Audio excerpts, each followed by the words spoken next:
तो चलिए शुरू करते हैं आज का टॉपिक क्लास 12 का इलेक्ट्रिक पोटेंशियल यानी वैद्युत विभव। स्टूडेंट, ये क्लास 12 के लिए बहुत ही इंपॉर्टेंट टॉपिक है एग्जामिनेशन पॉइंट ऑफ व्यू से और आपके प्रैक्टिकल लाइफ से भी। तो आइए स्टडी करते हैं कि वैद्युत विभव क्या होता है, हम किसी चार्ज के लिए इलेक्ट्रिक पोटेंशियल कैसे फाइंड करेंगे। फिर इस एक्सरसाइज में हम पढ़ेंगे कि एक डाइपोल के लिए इलेक्ट्रिक पोटेंशियल हम कैसे फाइंड करते हैं। तो इन सब फेनोमेना को स्टडी करेंगे। तो स्टूडेंट, इलेक्ट्रिक पोटेंशियल को समझने के लिए हम एक आपके सामने एग्जांपल रखते हैं। पहले समझते हैं इलेक्ट्रिक पोटेंशियल है क्या, फिर उसके डेफिनेशन को चेक करेंगे। तो इलेक्ट्रिक पोटेंशियल स्टूडेंट, मान लीजिए मेरे पास दो ग्लासेस हैं, जैसा कि मैं फिगर में बना दे रहा हूँ। I have two glass. एक में पानी का स्तर जो है थोड़ा सा हाई है, ज़्यादा है, और एक में जो पानी का स्तर है वो कम है। अब मैंने क्या किया, इन दोनों ग्लासेस को एक पाइप से कनेक्ट कर दिया, यूं यूं, ठीक है। अब पाइप से कनेक्ट करने के बाद जैसे ही हम इसके टैप को खोलेंगे यानी पाइप कनेक्ट हो जाएगा, तो होगा क्या, आप भी जान रहे हैं क्या होगा। ये जो पानी है इस बड़े से अस्तर वाले गिलास में से दूसरे गिलास में मूव करने लगेगा, प्रवाहित होने लगेगा। और ये कब तक प्रवाहित होगा, जब तक कि दोनों ग्लास की जो लेवल है, वाटर लेवल, वो दोनों ग्लास का वाटर लेवल सेम ना हो जाए। यानी दोनों का ये थोड़ा सा नीचे आएगा और इसका लेवल थोड़ा सा हाई हो जाएगा, यानी दोनों के लेवल क्या हो जाएंगे, सेम हो जाएंगे। यानी इस पाइप में जो पानी फ्लो कर रहा है, वाटर फ्लो हो रहा है, ये तब तक होता रहेगा ऊंचे ग्लास से निम्न ग्लास की ओर ये वेरिएशन होता रहेगा। और कब तक होता रहेगा, फिर से जान लीजिए, जब तक कि दोनों ग्लास के लेवल इक्वल ना हो जाए। और जैसे इन दोनों ग्लास के वाटर लेवल इक्वल हो जाएंगे, ये पाइप जो है इसमें जो पानी फ्लो कर रहा है वो स्टॉप हो जाएगा। तो यहाँ पर जो फ्लो मिल रहा है, इस फ्लो को हम कहते हैं जलधारा। और इस जलधारा के लिए उत्तरदायी कौन है, different between level of two glasses. इन दोनों ग्लासेस के लेवल में जो डिफरेंस है, ये हाइट थी सपोज कैपिटल एच, ये हाइट जो थी वो सपोज थी स्मॉल एच।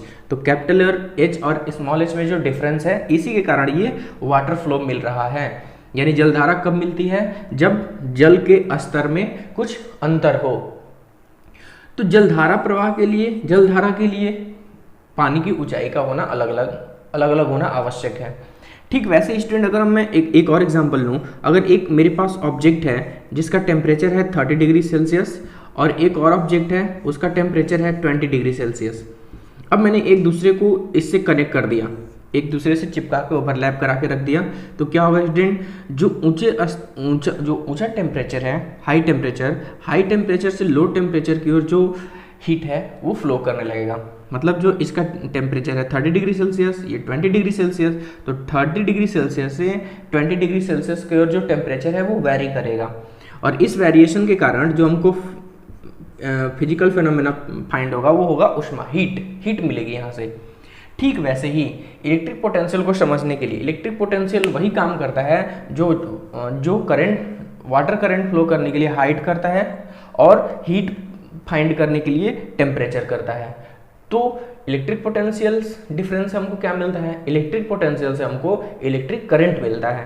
तो इलेक्ट्रिक करंट कैसे मिलता है उसको समझेंगे। फिलहाल समझ लेते हैं व्हाट इज इलेक्ट्रिक पोटेंशियल। तो इलेक्ट्रिक पोटेंशियल, जैसे यहाँ पे हाइट है, यहाँ पर टेम्परेचर है, ठीक वैसे ही इलेक्ट्रिक करंट फ्लो करने के लिए इलेक्ट्रिक पोटेंशियल अनिवार्य है। जैसे मैं एक एग्जाम्पल और लेता हूँ। मान लीजिए एक मेरे पास पोल है जिस पर प्लस चार्ज है और एक मेरे पास पोल है जिस पर माइनस चार्ज है। अब मैंने क्या किया, इसको एक वायर से कनेक्ट कर दिया। तो अगर इसका वोल्टेज है 10 वोल्ट और इसका वोल्ट है -10 वोल्ट, अगर दोनों में पोटेंशियल डिफरेंस है, potential difference means 10 minus 10, it means 10 + 10 = 20। Potential difference find होगा। अगर पोटेंशियल डिफरेंस है तो इस वायर के बीच एक करंट फ्लो होगी, अन्यथा अगर दोनों के पोटेंशियल सेम हो जाएंगे तो इलेक्ट्रिक करंट फ्लो नहीं होगी। तो आई थिंक आप समझ गए होंगे इलेक्ट्रिक करंट कब मिलती है, जब इलेक्ट्रिक पोटेंशियल डिफरेंस हो। यानी इसका पोटेंशियल अलग है, इसका पोटेंशियल अलग है, दोनों वायर, एक वायर से कनेक्ट कर दिए गए दोनों डाइपोल से, तो यहाँ पर एक करंट फ्लो होगी। अगर लेट अस सपोज अगर ये भी प्लस चार्ज है और ये भी प्लस चार्ज है, दोनों के 10-10 वोल्ट पोटेंशियल हैं, तो यहाँ पर पोटेंशियल डिफरेंस जो हो जाएगा 10 - 10 0 वोल्ट, और 0 वोल्ट होने के कारण इस वायर में कोई भी करंट फ्लो नहीं होगी। तो आई होप आपको समझ में आया होगा। जल धारा में हाइट का जो रोल होता है, ऊष्मा प्राप्त करने के लिए जो टेम्परेचर का रोल होता है, वही रोल इलेक्ट्रिक करंट को फाइंड करने के लिए, ये इलेक्ट्रिक करंट है, इलेक्ट्रिक करंट को फाइंड करने के लिए इलेक्ट्रिक पोटेंशियल का होता है। तो आइए देखते हैं डेफिनेशन ऑफ इलेक्ट्रिक पोटेंशियल। तो फाइनली स्टूडेंट हम यहाँ पर डिफाइन करने जा रहे हैं एक physical phenomena electric potential. Physics में डेफिनेशन भी बहुत मायने रखता है और उसका प्रैक्टिकली आपने उसका मीनिंग समझा है, फिजिकल मीनिंग भी समझा है। अब आइए हम देखते हैं थ्योरेटिकल मीनिंग उसका क्या होता है। तो let's suppose student I have a charge, जैसा कि मैंने पिछले चैप्टर में आपको बताया था कि एक चार्ज हो जिसको आप परीक्षण आवेश टेस्टिंग चार्ज भी कहते थे और वहाँ पर डिनोट करते थे Q0 से, ये पॉजिटिव चार्ज होता है। अगर मैं एक चार्ज ले लूँ, कोई भी चार्ज जिसको मैं Q से रिप्रेजेंट कर रहा हूँ, तो आप जानते थे स्टूडेंट कि इसके बाहर एक चारों तरफ इलेक्ट्रिक फील्ड क्रिएट होता है। इलेक्ट्रिक फील्ड के बारे में भी मैंने आपसे डिस्कस किया था पिछले वीडियो में। जो लोग वो वीडियो नहीं देखे हैं, मैं डिस्क्रिप्शन में लिंक दे दिया हूँ, वहाँ पर जाके वो चेक कर सकते हैं। तो ये जो प्लस ये Q चार्ज जो है, इसके बाहर चारों तरफ एक इलेक्ट्रिक फील्ड जनरेट हो जाएगा। अब इस इलेक्ट्रिक फील्ड में अगर किसी दूसरे चार्ज को हम लाते हैं तो हमको कुछ ना कुछ वर्क करना पड़ेगा। जैसे कि आपके पास अगर एक मैग्नेट है, अगर इस मैग्नेट के पास अगर कोई दूसरा मैग्नेट लाते हैं तो या तो यह मैग्नेट उसको रेपल करेगा या तो अट्रैक्ट करेगा। तो वहाँ पर उस अट्रैक्शन और रिपल्सन के अपोज में हमको कुछ वर्क करना पड़ता है। अगर वो अट्रैक्ट कर रहा है तो हमको पॉजिटिव वर्क करना पड़ेगा, और अगर रेपल कर रहा है तो हमको निगेटिव वर्क करना पड़ता है। क्योंकि वर्क के बारे में हम क्लास 11 में डिस्कस करेंगे कि वर्क कैसे हम डिफाइन करते हैं कि पॉजिटिव है और निगेटिव है। तो आपने 11th में पढ़ा होगा, 11 तो यूं ही बीत जाता है, गजनी हो जाते हैं। जब हम क्लास 12 में आते हैं तो सब भूल जाते हैं 11th का। खैर, आप भूल जाते हैं तो यूट्यूब आपके लिए बहुत हेल्पफुल है। तो आप यूट्यूब पे सर्च कर लीजिए मेरे चैनल पे वर्क टाइम, वहाँ पे आपको वर्क फिजिक्स में आपको मिल जाएगा। तो आइए देखते हैं, अब हम सीखते हैं पोटेंशियल। तो एक चार्ज है, इसके बाहर एक चारों तरफ इलेक्ट्रिक फील्ड हो जाएगा। स्टूडेंट, डिफिनीशन पहले हम चेक कर लेते हैं, व्हाट इज इलेक्ट्रिक पोटेंशियल। तो किसी आवेश को या टेस्टिंग चार्ज या परीक्षण आवेश जिसको आप कहते हैं, किसी आवेश को अनंत से किसी आवेश के वैद्युत क्षेत्र में लाने पर जो कार्य किया जाता है, उसी कार्य को हम यहाँ पर वैद्युत विभव कहते हैं। एक बार फिर से समझ लीजिए, किसी परीक्षण आवेश को वैद्युत क्षेत्र के किसी बिंदु तक लाने में जो कार्य किया जाएगा, उसी कार्य को हम वैद्युत विभव के नाम से जानेंगे। सपोज ये एक टेस्टिंग चार्ज है जिसको हम Q0 से रिप्रेजेंट कर रहे हैं। इस टेस्टिंग चार्ज को अनंत से किसी वैद्युत क्षेत्र में लाने पर जो कार्य किया जाएगा, मैं वैद्युत क्षेत्र के बिंदु A पर लाता हूँ इसको, तो यहाँ से यहाँ तक लाने में मुझे जितना कार्य किया गया, सपोज यहाँ से यहाँ तक की डिस्टेंस R है, ये टोटल डिस्टेंस यहाँ से यहाँ तक की R है। तो इस टेस्टिंग चार्ज को Q0 को इस वैद्युत क्षेत्र में लाने में मैंने जो वर्क किया है, इसी वर्क को यहाँ पर हम वैद्युत विभव के नाम से जानते हैं। तो ये एक वर्क होता है। कैसे फाइंड करते हैं? तो V इक्वल टू, हम पोटेंशियल को V से डिनोट करते हैं, और ये होता है इस आवेश को लाने में किया गया कार्य, यानी V equal to W/Q0। I think आपको समझ में आ गया होगा। तो फिर से एक बार डेफिनेशन फार्मूले से बना लेते हैं। किसी एकांक आवेश को, प्रति एकांक आवेश को वैद्युत क्षेत्र के किसी बिंदु तक लाने में किया गया कार्य वैद्युत विभव कहलाता है। वंस अगेन, लास्ट टाइम, किसी एकांक आवेश को, इसको आप परीक्षण आवेश भी कह सकते हैं, किसी एकांक परीक्षण आवेश को वैद्युत क्षेत्र के किसी बिंदु तक अनंत से लाने में जो कार्य किया जाता है, उसी कार्य को हम इलेक्ट्रिक पोटेंशियल कहते हैं। अब यहाँ पर एक जानकारी आपके लिए और दे देता हूँ। आपके दिमाग में आता होगा कि अनंत का मतलब क्या होता है, अनंत से लाने में किया गया कार्य, अनंत का मतलब क्या होता है। इसको समझने के लिए बहुत ही सिंपल आपके पास एक मैं मेथड बता देता हूँ। अनंत का मतलब होता है कि किसी चार्ज का जो इलेक्ट्रिक फील्ड है, आप उससे बाहर चले जाइए। उससे बाहर जाएंगे वही आपके लिए अनंत का काम करेगा। अब वो बाहर यहाँ पर भी हो सकता है, अब वो बाहर यहाँ पर भी हो सकता है, यहाँ पर भी। आप किसी भी फील्ड को छोड़ के बाहर किसी भी पॉइंट पर हो तो वो इनफाइनाइट ही होगा, यानी अनंत ही होगा। जैसे मैं एग्जांपल बता दूं, जो हमारी अर्थ है उसका एक क्या कहते हैं, ग्रेविटेशनल एरिया है, जिसको आप ग्रेविटेशनल फील्ड कहते हैं, गुरुत्वीय क्षेत्र। अब उस फील्ड में अगर कोई ऑब्जेक्ट है तो वह ऑब्जेक्ट पृथ्वी के गुरुत्वीय क्षेत्र में है, और जैसे ही वह उस फील्ड को छोड़ता है, बाहर जाता है, तो वो अनंत में चला जाता है। तो आई थिंक आपको समझ में आ गया होगा, किसी चार्ज के बाहर जो इलेक्ट्रिक फील्ड है उसको छोड़ दीजिए और उसको छोड़ के बाहर चले जाइए तो आप अनंत में आ गए। तो वहीं से डिफिनेशन बन रहा है स्टूडेंट, बहुत ही आसान। आई थिंक आपको विभव का डिफिनेशन समझ में आता होगा। बहुत बच्चे कहते हैं सर पोटेंशियल को थोड़ा सा डीपली, तो आप बहुत आसानी से यहाँ पर सारे टॉपिक के डिफिनेशन क्लियर करेंगे। तो देखते हैं एक बार और, किसी परीक्षण आवेश को अनंत से किसी आवेश के वैद्युत क्षेत्र में किसी बिंदु तक लाने में जो कार्य किया जाएगा उसी कार्य को हम कहेंगे इलेक्ट्रिक पोटेंशियल। आई थिंक आपको डिफिनेशन समझ में आ गया होगा।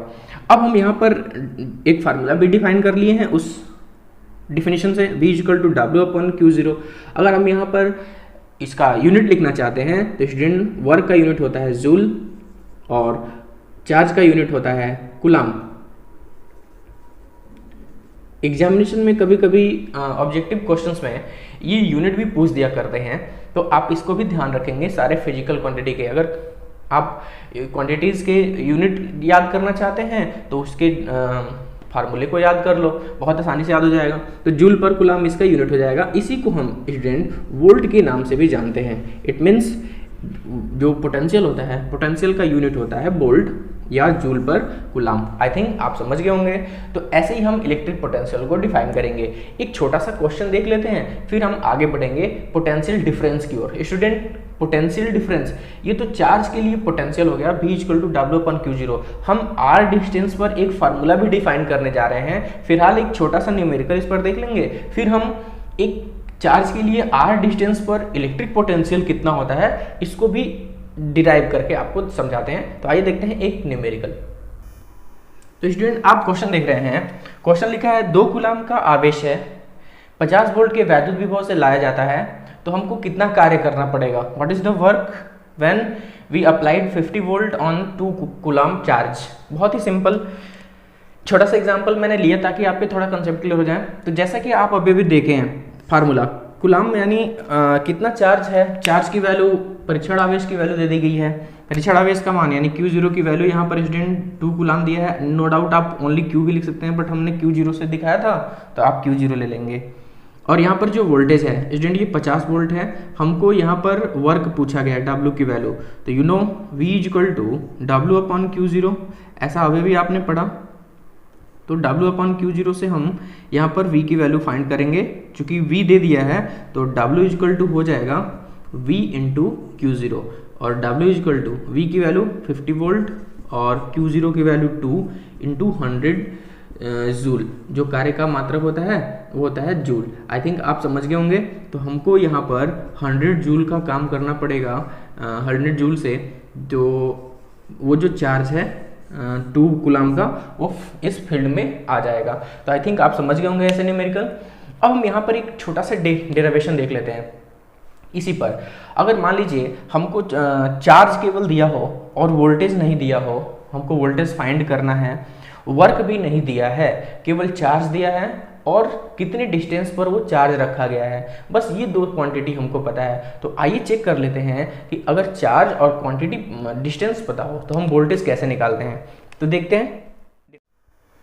तो आइए देखते हैं student, electric potential due to single charge. एक सिंगल चार्ज के लिए हम इलेक्ट्रिक पोटेंशियल कैसे फाइंड करते हैं। तो suppose I have a charge Q, इसका एक इलेक्ट्रिक फील्ड होगा, उस इलेक्ट्रिक फील्ड में कोई परीक्षण आवेश Q0 को हम लेके आते हैं r डिस्टेंस पर। यहाँ से इतना कितना दूरी पे ला के रख दिया है मैंने, r डिस्टेंस पर।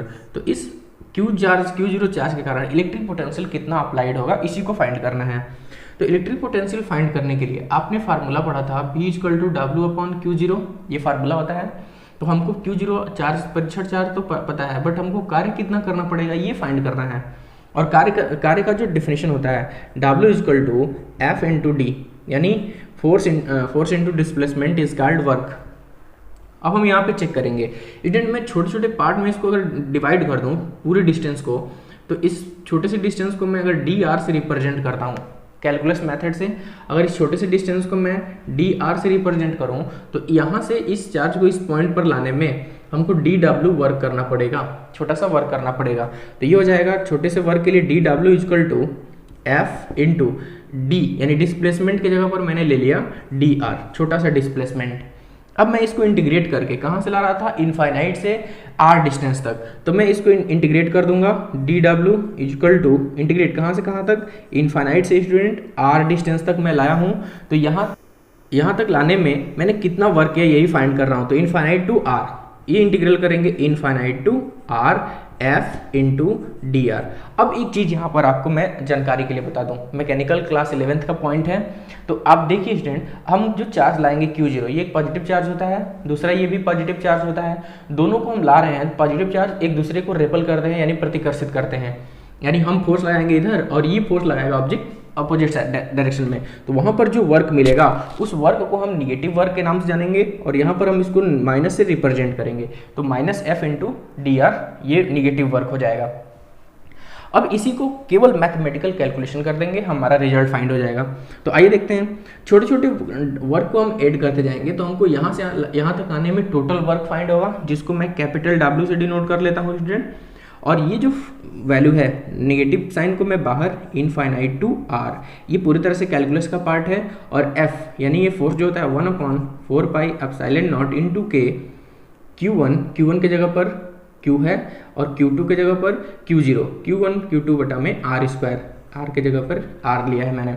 ये कूलाम्ब फोर्स होता है, जिसको नहीं पता है वो वहाँ पे पीछे वाले वीडियोस में देख सकता है। कूलाम्ब फोर्स के बारे में मैंने डिस्कस किया था।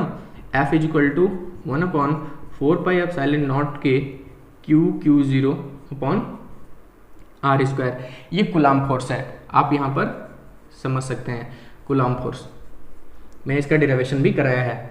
अब हम आगे बढ़ते हैं, यहाँ पर डी आर, ये डिस्टेंस छोटा सा था, इसको भी मैंने इंटीग्रेट कर दिया। अब इसमें जो जो क्वांटिटीज कांस्टेंट है उसको मैं बाहर कर लूँगा, जो कि ये केवल आर पर डिपेंड है। तो W equal to minus Q0 Q upon ये 4 पाई एप्सिलॉन नॉट इंटू के into integral of infinite to r 1/r square d r. यहाँ तक हम लिख सकते हैं।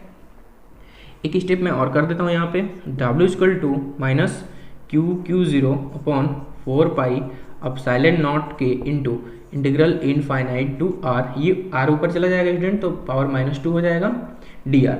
अब छोटा सा कैलकुलेशन आगे थोड़ा सा देख लेते हैं।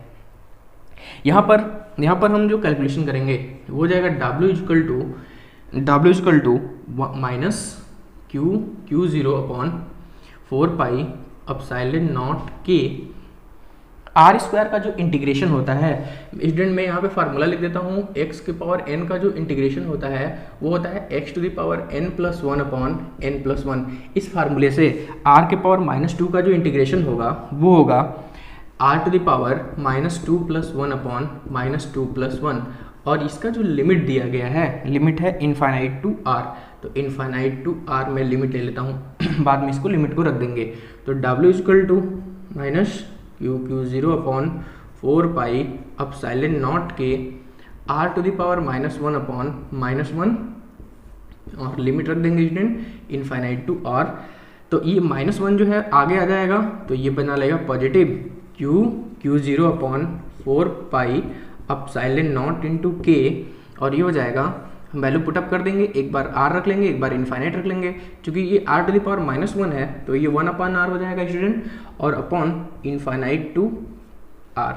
अब यहाँ से हम कैलकुलेशन कर लेते हैं। तो Q0 upon 4 pi epsilon not के इंटू एक बार r रख लेते हैं तो ये हो जाएगा 1/r माइनस, एक बार इनफाइनाइट रख लेते हैं तो 1/इनफाइनाइट। तो ये W equal to Q0 upon 4 pi epsilon not के इंटू 1/इनफाइनाइट की वैल्यू 0 होती है तो वहाँ पे हम 0 पुटअप कर लेंगे तो 1/r हो जाएगा। अब स्टूडेंट हमको वोल्टेज फाइंड करना है, तो इस Q0 को, चूंकि वोल्टेज का फार्मूला होता है V इक्वल टू W/Q0, तो इस Q0 को हम इधर साइड कर लेंगे। तो W/Q0 इक्वल टू क्या बचेगा, Q/4 4 पाई एप्सिलॉन नॉट के इंटू 1/r। अब हम फाइनली इसी को V W/Q0 को ही V कहते हैं, यानी वोल्टेज कहते हैं। तो फाइनली हम लिख सकते हैं V equal to 1/4 pi epsilon not के इंटू 1/Q वहाँ पे नॉमिनेटर में है तो Q अपॉन कितना हो जाएगा R। ऐसे हम बहुत आसानी से वोल्टेज के लिए फार्मूला डिराइव कर लेते हैं। स्टूडेंट ये न्यूमेरिकल, इस पे न्यूमेरिकल भी आपको मिलेंगे, एग्जामिनेशन पॉइंट ऑफ व्यू से भी ये डिराइवेशन बहुत ही इंपॉर्टेंट है। कैलकुलेशन आपके पूरा सामने है। एक बार मैं कैलकुलेशन को और थोड़ा सा रिपीट कर देता हूँ फास्ट। जैसे देखते हैं शुरू से मैंने क्या किया है, एक चार्ज है, एक टेस्टिंग चार्ज है जिसको मैं इसके क्यू चार्ज के इलेक्ट्रिक फील्ड में लाया हूँ, आर डिस्टेंस पर रख दिया हूँ। तो मुझे कितना वर्क करना पड़ेगा और इसके कारण कितना पोटेंशियल जनरेट होगा। तो मैंने क्या किया, छोटे से छोटे डिस्टेंस में डिवाइड कर दिया।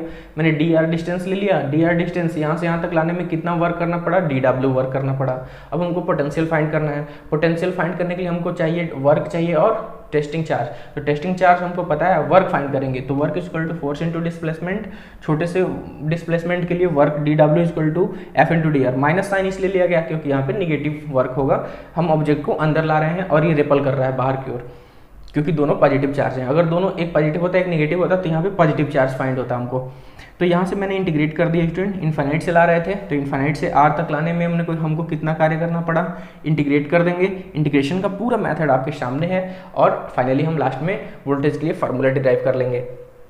यहाँ पर आपकी जानकारी के लिए बता दूँ, जो वोल्टेज होता है, voltage is proportional to inversely proportional to distance. यानी जो वोल्टेज होता है ये ऑब्जेक्ट के दोनों चार्ज के बीच के डिस्टेंस के इनवर्सली प्रोपोर्शनल होता है, जो बहुत ही बेहतरीन आपको एक मैसेज देता है। वो मैसेज क्या है कि अगर डिस्टेंस बढ़ेगा दो चार्ज के बीच तो उसका पोटेंशियल घट जाएगा, और डिस्टेंस घटेगा तो पोटेंशियल बढ़ जाता है। यहाँ पर एक ऑब्जेक्टिव क्वेश्चन आप तैयार कर लेंगे कि डिस्टेंस बढ़ने पर पोटेंशियल घटता है और डिस्टेंस घटने पर पोटेंशियल बढ़ता है।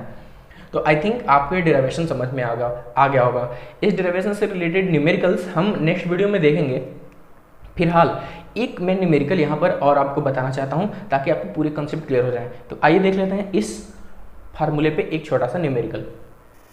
तो स्टूडेंट मैंने एक क्वेश्चन आपके सामने लिख दिया है और इससे हम एक छोटा सा न्यूमेरिकल करेंगे। आइए देखते हैं। लिखा है कि 2.0 × 10⁻⁻5 कुलाम के आवेश को 1.8 × 10⁻−10 कुलाम आवेश के 20 सेंटीमीटर दूर लाने पर हमको उत्पन्न विभव की गणना करनी है।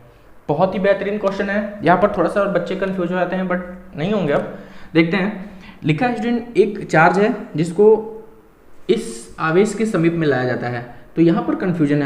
हम वोल्टेज हमको फाइंड करना है तो V इक्वल टू 1/4 पे एप्सिलॉन नॉट के Q/R इस फार्मूले का यूज करेंगे। तो हम डिस्टेंस और चार्ज की हमको रिक्वायरमेंट होगी। तो चार्ज कौन सा लेंगे, ये वाला लेंगे या फिर ये वाला लेंगे।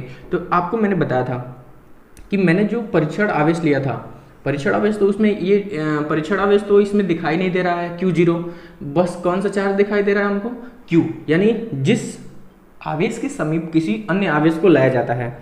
तो मेरे पास 2.10⁻⁻5 कुलाम के आवेश को लाया जा रहा है। किस आवेश के समीप, 1.8 × 10⁻10 कुलाम आवेश के समीप लाया जा रहा है। तो यहाँ पर स्टूडेंट हम सॉल्यूशन करेंगे तो Q की जो वैल्यू होगी वो हो जाएगी 1.8 × 10⁻10 कुलाम। ये मेरा चार्ज हो जाएगा। अब हमको डिस्टेंस चाहिए, R की वैल्यू। तो R की वैल्यू आपके सामने है, R इक्वल टू 20 सेंटीमीटर। तो 20 सेंटीमीटर कैलकुलेशन करते समय स्टूडेंट हम इसको मीटर में कन्वर्ट करेंगे तो 0.2 100 से डिवाइड कर देंगे तो ये कन्वर्ट हो जाएगा मीटर में। आई थिंक आप समझ गए होंगे। अब हमको फाइंड करना है वोल्टेज। तो वोल्टेज इक्वल टू फार्मूला होता है 1/4 पाई एप्सिलॉन नॉट के इंटू Q/R। अब इस वैल्यू में, इस फार्मूले में हम वैल्यू को पुटअप कर देंगे। तो इसकी पूरी वैल्यू आपको पता है 9 × 10⁻9, जैसा कि मैंने प्रीवियस वीडियो में आपको बताया था। इंटू Q की वैल्यू जो है 1.8 × 10⁻10 और R की जो वैल्यू है 0.2 आपने कैलकुलेट कर रखी है। तो V इक्वल टू 9 × 10⁻9 इंटू ये 9 टाइम में कैंसिल हो जाएंगे स्टूडेंट, -10। तो V इक्वल टू 9 × 9 = 81 और इसमें हम कैलकुलेशन कर देंगे तो ये -1 रिमेन्स हो जाएगा। This implies V equal to जो होगा वो हो जाएगा 8.1 वोल्ट। आई थिंक आप समझ गए होंगे। तो ऐसे हम वोल्टेज फाइंड कर लेते हैं किसी चार्ज के लिए। तो इस फार्मूले पर जो थोड़ा सा हाई रैंक के क्वेश्चन है, थोड़ा सा स्टेटस उनका हाई है, उन क्वेश्चन को मैं न्यूमेरिकल पार्ट में आपको दूंगा। फिलहाल आप एक छोटा सा कंसेप्ट क्लियर करने के लिए आपने यहाँ पर एक न्यूमेरिकल देखा है। हम आगे अब डिस्कस करेंगे कि इलेक्ट्रिक पोटेंशियल डिफरेंस क्या होता है, और कुछ उसके डेरिवेशंस के साथ हम इलेक्ट्रिक डाइपोल के लिए पोटेंशियल फाइंड करेंगे एक्सियल नॉन एक्सियल पोजीशन में, और कुछ और कॉन्सेप्ट देखेंगे। इस वीडियो में हम बस इतना ही लेके आ रहे हैं ताकि वीडियो बहुत लंबा ना हो। आप मेरे अगले वीडियो को देखने के लिए मेरे चैनल को सब्सक्राइब कर दीजिए। वीडियो अगर पसंद आया हो तो लाइक जरूर कर दीजिएगा, और अपने दोस्तों में ज़्यादा से ज़्यादा शेयर करिए। स्टूडेंट, आपके शेयर के चलते बहुत सारे लोग जुड़ेंगे आपके साथ और आप उसका फ़ायदा उठाएंगे। तो आई थिंक आप ऐसा जरूर करेंगे। तो इस वीडियो में इतना ही, नेक्स्ट वीडियो में मिलेंगे, तब तक के लिए धन्यवाद।